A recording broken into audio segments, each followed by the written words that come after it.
आखिर ये कैसा प्यार है जो लोग अपने प्यार को ही बेरहमी से तड़पा तड़पा कर मौत के घाट उतार देते हैं। दिल्ली को दहला देने वाली इस कत्ल की कहानी इसी लाइन से शुरू होती है।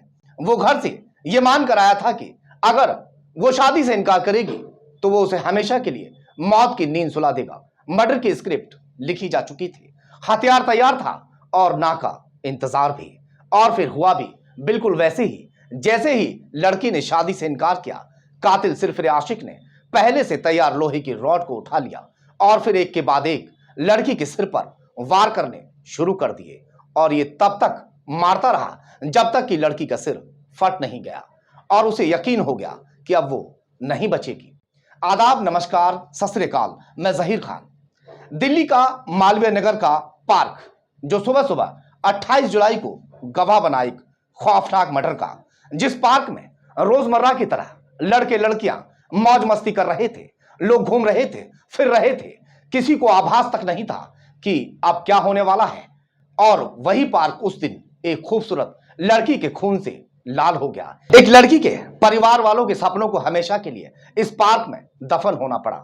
नरगिस दिल्ली के संगम पार्क में रहती थी और दिल्ली यूनिवर्सिटी के कमला नेहरू कॉलेज में पढ़ाई कर रही थी। नरगिस का सपना था आईएएस ऑफिसर बनकर अपने परिवार के ख्वाबों को पूरा करना।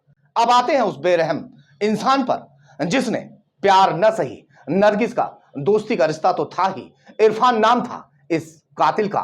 रिश्ते में नरगिस का मौसेरा भाई भी लगता था।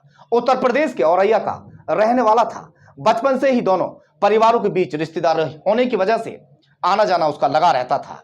इरफान कुछ साल से पहले करीब 5-6 साल नरगिस के घर पर रहा। नरगिस के पिता मोटर मैकेनिक हैं और उन्होंने ही इरफान को मैकेनिक का काम भी सिखाया। इस दौरान इरफान को नरगिस भाने लगी थी। मन ही मन वो उसे प्यार करने लगा था और नरगिस से शादी के सपने संजोने लगा था। इरफान ने शादी को लेकर नरगिस को परेशान करना भी शुरू कर दिया था।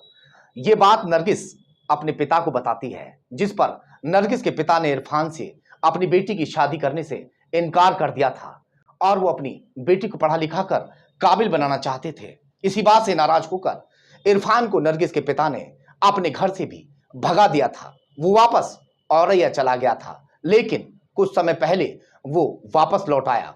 वो औरैया जरूर गया था, लेकिन नरगिस उसके दिल से कभी नहीं निकली थी।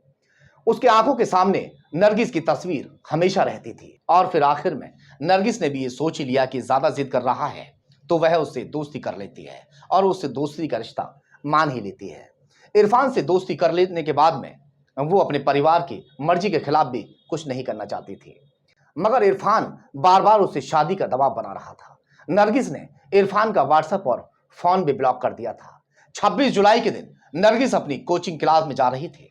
रास्ते में उसे इरफान मिलता है।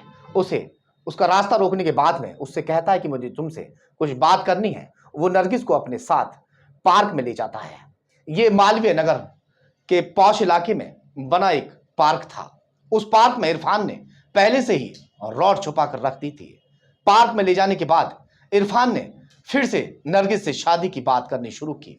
नरगिस ने फिर मना कर दिया और फिर इसके तुरंत बाद इरफान ने उस पर 10 से 12 वार लोहे की रॉड से किए। दिल्ली यूनिवर्सिटी की कमला नेहरू कॉलेज में पढ़ने वाली नरगिस हमेशा के लिए मौत के आगोश में जा चुकी थी। उसके अपने कजिन ने ही उसकी हत्या कर दी थी। परिवार वाले उसका इंतजार कर रहे थे कोचिंग से लौटने का, लेकिन उस दिन उसके कत्ल की खबर आई। परिवार टूट चुका था। नरगिस के 2 भाई, माता पिता सब सदमे में थे।